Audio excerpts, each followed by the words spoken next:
దంత ఆరోగ్యంలో ఇది ఒక మెడిసినల్ ప్లాంట్. ఇది కొన్ని ప్రాంతాల్లో కుప్పెంట అని, కొన్ని ప్రాంతాల్లో పిప్పెంట అని అంటారు. దీని గురించి మనం ఏ విధంగా తయారు చేసుకుని తింటే ఉపయోగాలు ఏమిటో కట్ చేసుకొచ్చుకున్నాను. నేను పెంచుకున్నదే ఇది. ఊరు నుంచి ఈ సీడ్ తెచ్చి చల్లుకున్నాను. బాగా మొలిసినాయి. నేను వారంలో ఒకసారి దీన్ని కట్ చేసుకొని ఇంట్లో ఎవరైనా తింటానంటే పెడతాను, లేదంటే నేనైనా వారంలో ఒకసారి తింటాను అనమాట. ఇది బాగా ఫ్రీ మోషన్ అవుతుంది, వాత నొప్పులన్నీ తగ్గిస్తుంది, ఫ్యాట్ను కంప్లీట్గా తీసేస్తుంది అనమాట. ఇది పిప్పి పళ్ళకు కూడా దీంట్లో పచ్చకర్పూరం వేసి కొంచెం ఆకును బాగా మెత్తగా చేసేసి పేస్ట్ లాగా క్యావిటీ ఉన్న పంటి దగ్గర పెడితే కూడా నొప్పి లాగేస్తుంది అనమాట. ఇప్పుడు దీనికి కావాల్సినవి 2 ఎండుమిరపకాయలు, ఒక 4-5 ఎల్లుల్లి, ఒక చిన్న స్పూన్ ఆయిల్ అయితే చాలు. అది ఎక్కువ ఆయిల్ వేయకూడదు. దీంట్లో సాల్ట్ మాత్రమే వేసుకోవాలి తగినంత. ఇంకా కారం ఏమీ అక్కర్లేదు. ఇది రాత్రి ఎర్లీగా భోజనం చేసేసి డిన్నర్ రాత్రి మనం చపాతీ అయినా తినొచ్చు. ఎవరు తినాల్సింది వాళ్ళు డిన్నర్ టైంలో ఫుడ్ తీసుకొని ఎర్లీగా ఆ తర్వాత దీన్ని కొంచెం ఒక దీంట్లో ఇంత తీసుకుంటే చాలు. ఇంత ఆఫ్ నేను తెచ్చిన దాంట్లో సగం భాగం తీసుకుంటే సరిపోతుంది. అది తిన్న తర్వాత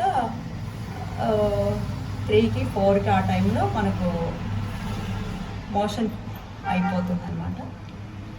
1-2 సార్లు అయితే అవుతుంది, కొందరికైతే 3 times కావచ్చు. కొంచెం కడుపులో నొప్పి రావచ్చు, లైట్గా పెయిన్ ఉంటుంది. ఆ పెయిన్ ఎందుకు వస్తుందంటే మన కడుపులో పేగుల్లో ఉండే గమ్ లాంటిది కానీ ఎప్పటి నుంచో ఉన్న జిడ్డు, మనం ఏదేదో ఆయిల్స్ ఉండి పేగులలో పట్టేసి ఉంటుందన్నమాట. ఆ జిడ్డును మొత్తాన్ని కంప్లీట్గా క్లీన్ చేయడం కోసం ఇది ఆ లైట్ నొప్పిని తెస్తుందన్నమాట. అది మొత్తం కడిగేసి శుభ్రంగా క్లీన్ చేస్తుంది. అంత మంచి గుణం ఉంది ఇందులో. ఇది మోకాళ్ళ నొప్పులు, ఇతరత్ర ఇంకా బాడీలో పెయిన్స్, ఇది అన్ని రకాల నొప్పులను తీసేస్తుంది. ఇది తరచుగా తీసుకుంటే అంత మంచి ఆకు అన్నమాట. ఇది తయారు చేసినాక ఎలా తయారవుతుందో చూద్దాం. బాడీలో కొంచెమే ఆయిల్, చాలా తక్కువ, 4-5 చుక్కలు చాలు. స్టవ్ వేసుకున్నాం.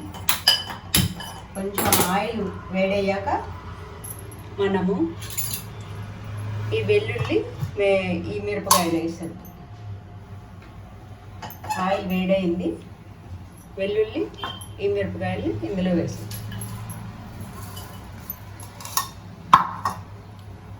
వేగింది. ఇందులో కొంచెం పసుపు వేసుకున్నాం. పసుపు, దీనికి తగినంత సాల్ట్, ఇంతైతే సరిపోతుంది. ఇది నేను సైంధవ లవణం వేసుకుంటున్నాను. ఈ ఆకును పెట్టేద్దాం ఇందులో.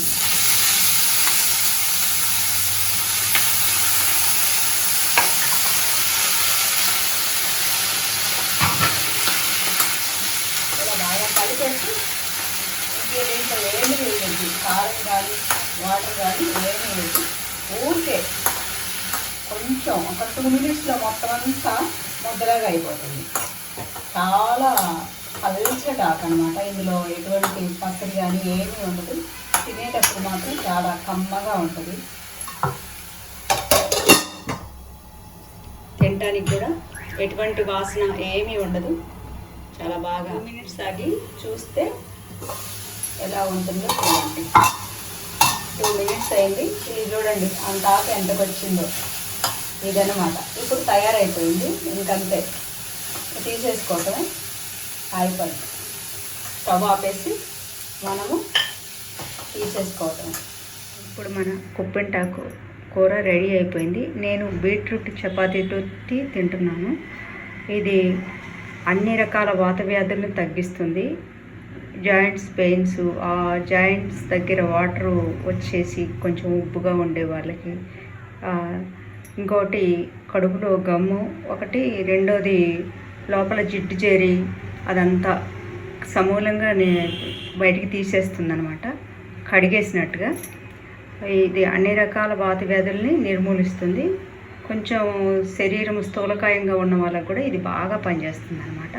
వారంలో ఒకసారి తీసుకుంటే పల్లెలలో అయితే ఎక్కడ చూసినా దొరుకుతుంది. ఇక్కడ కూడా ఖాళీ ప్లేసుల్లో పొలాలలో దొరుకుతుంది. ఎవరైనా ఆసక్తి ఉన్నవాళ్ళు తప్పకుండా వాడచ్చు. దీనివల్ల ఏమీ ఇబ్బంది ఏమి ఉండదు. చాలా బాగా ఊబకాయాన్ని మాత్రం తగ్గిస్తుంది. Thanks for watching our channel.